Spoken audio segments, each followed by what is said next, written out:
Hello friends, দেব coaching সেন্টারে সবাইকে স্বাগত। আজ তোমাদের দশম শ্রেণীর ইতিহাস বিষয়ের প্রথম অধ্যায়ের এসএকিউ টাইপ প্রশ্নোত্তর নিয়ে আলোচনা করব। গত পর্বে তোমাদের পরপর 9টি প্রশ্ন আলোচনা করা হয়েছে। আজকে দেখো প্রথম 10 নম্বর প্রশ্ন, নারী ইতিহাসের উপর একটি টিকা লেখো। উত্তরে ভূমিকা বলে পয়েন্ট দেবে, লিখবে সমগ্র মানব জাতি ইতিহাসের বিষয়বস্তু। আর মানব জাতির অর্ধেক অংশ হলো নারী, অথচ বিগত শতাব্দীতেও ইতিহাস চর্চায় নারী জাতিকে পুরুষের সমান গুরুত্ব দেওয়া হতো না। অবশ্য বর্তমানকালে ইতিহাসে নারীর ভূমিকা নিয়ে চর্চা শুরু হয়েছে। এই চর্চাই হলো নারীর ইতিহাস। নেক্সট পয়েন্ট দেবে, ইতিহাসে নারীর ভূমিকা বলে লিখবে যুগ যুগ ধরে ইতিহাসে নারীর অসামান্য অবদান রয়েছে। নেফারতিতি, ক্লিওপেট্রা, রাজিয়া, নূরজাহান, দুর্গাবতী প্রমুখ নারী নিজের যোগ্যতার দ্বারা প্রাচীন ও মধ্যযুগে রাজনৈতিক ক্ষমতায় অধিষ্ঠিত হয়েছিলেন। বর্তমানেও বিভিন্ন দেশের সমাজ, রাজনীতি, অর্থনীতির ওপর বিশ্বের বিভিন্ন নারী প্রাধান্য বিস্তার করেছেন।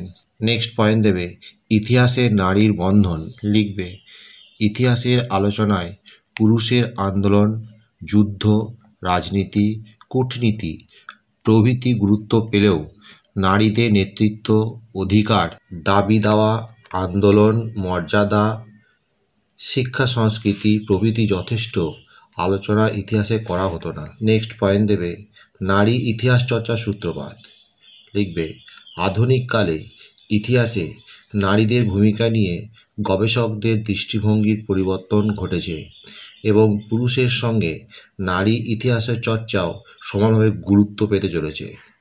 1970-এর দশক থেকে নারী ইতিহাস চর্চার সূত্রপাত ঘটেছে। নেক্সট পয়েন্ট দেবে, পাশ্চাত্যের নারী ইতিহাস চর্চা লিখবে সম্প্রতি পাশ্চাত্যে নারীবাদী ইতিহাস চর্চা একটি বিশিষ্ট স্থান অধিকার করেছে।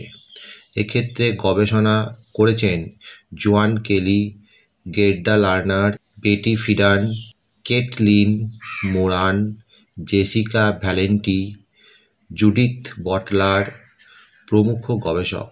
নেক্সট পয়েন্ট দেবে, ভারতের নারীর ইতিহাস চর্চা লিখবে ভারতের নারী ইতিহাস চর্চা করেছেন মীরা দেশাই, জেরান্ডিন ফোর্বস, বি.আর. নন্দ, কমলা ভাসিন প্রমুখ ইতিহাসবিদ। নেক্সট পয়েন্ট দেবে, বাংলায় নারী ইতিহাস চর্চা লিখবে দীনেশচন্দ্র সেন, রামেন্দ্র চৌধুরী, শ্রী মন্মথনাথ সরকার, রাজশ্রী বসু, চিত্রা দেব, মালেকা বেগম, মাহজুদ শামসুল হক প্রভৃতি বাংলায় নারী চর্চার ক্ষেত্রে বিশেষ ভূমিকা পালন করেছে।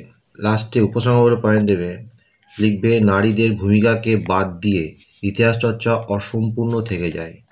তাই বর্তমান যুগের ইতিহাস চর্চায় নারী ইতিহাস চর্চা একান্তই অপরিহার্য। নেক্সট প্রশ্ন দেখো 11 নম্বর, নতুন সামাজিক ইতিহাস চর্চার বৈশিষ্ট্য লেখো। এর উত্তর লিখবে একটি কথা প্রচলিত আছে যে ইতিহাসে শুধু লেখে রাজার নাম। পৃথিবীর প্রাচীন ইতিহাস ঘাঁটলে দেখা যায় সেখানে সব কিছু রাজাদের নামে লেখা আছে, অর্থাৎ উচ্চবিত্ত সম্প্রদায়ের কথাই ছিল ইতিহাসের মূল বিষয়। আধুনিককালে 1960 থেকে 70 দশকে ইতিহাসের এই ধারণা পরিবর্তন ঘটে।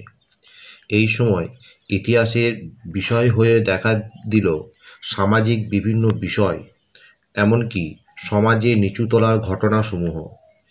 এই সময় সামাজিক ইতিহাস চর্চার বিষয়টি ছিল এইরূপ।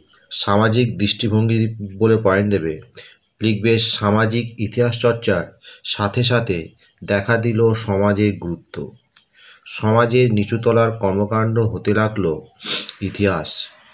ইতিহাসে আগে যেখানে উঁচুতলার ঘটনা লেখা হতো, এখন দেখা দিল নিচুতলার মানুষের আত্মকাহিনী। নেক্সট পয়েন্ট দেবে মেলবন্ধন বলে লিখবে সামাজিক ইতিহাস রচনার সাথে সাথে সমাজে মানুষের মধ্যে শুরু হয় মেলবন্ধন। মানুষের মধ্যে জাগে ভ্রাতৃসুলভ মনোভাব। সমাজের উঁচু নিচু মনোভাব দূর হতে থাকে, সমাজের মধ্যে বর্ণভেদ লোপ পেতে থাকে। নেক্সট পয়েন্ট দেবে জাতীয়তাবাদ বলে। লিখবে সমাজের বিভিন্ন ভেদাভেদ দূর হবার পর থেকেই জাতীয় ভাব বিকশিত হতে থাকে। দেশের জন্য নিজের জীবন বাজি রাখার ইতিহাস এই সময় গড়ে উঠতে দেখা যায়। রাষ্ট্র শুধু রাজা হয়ে থাকলো না, তা হয়ে গেল বৃহত্তর জাতি। তাই সামাজিক ইতিহাস রচনার সাথে সাথে জাতীয়তাবাদের উন্মেষ ঘটল। পরে পয়েন্ট দেবে জনগোষ্ঠী বলে।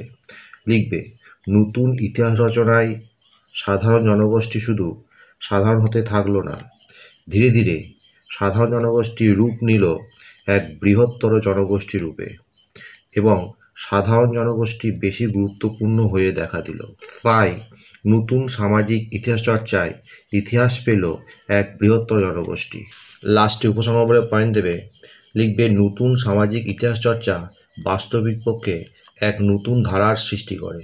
প্রাতিষ্ঠানিক গতানুগতিক ইতিহাস চর্চার ধারা থেকে বাইরে এসে নতুন পথ দেখায় হিস্টোরি ফ্রম বিলো ধারার শুরুর মধ্য দিয়ে। বন্ধুরা, এখানেই শেষ করছি। পরবর্তী ভিডিওতে আবার দেখা হবে। ভিডিওটি ভালো লাগলে অবশ্যই লাইক, কমেন্ট, শেয়ার করবে।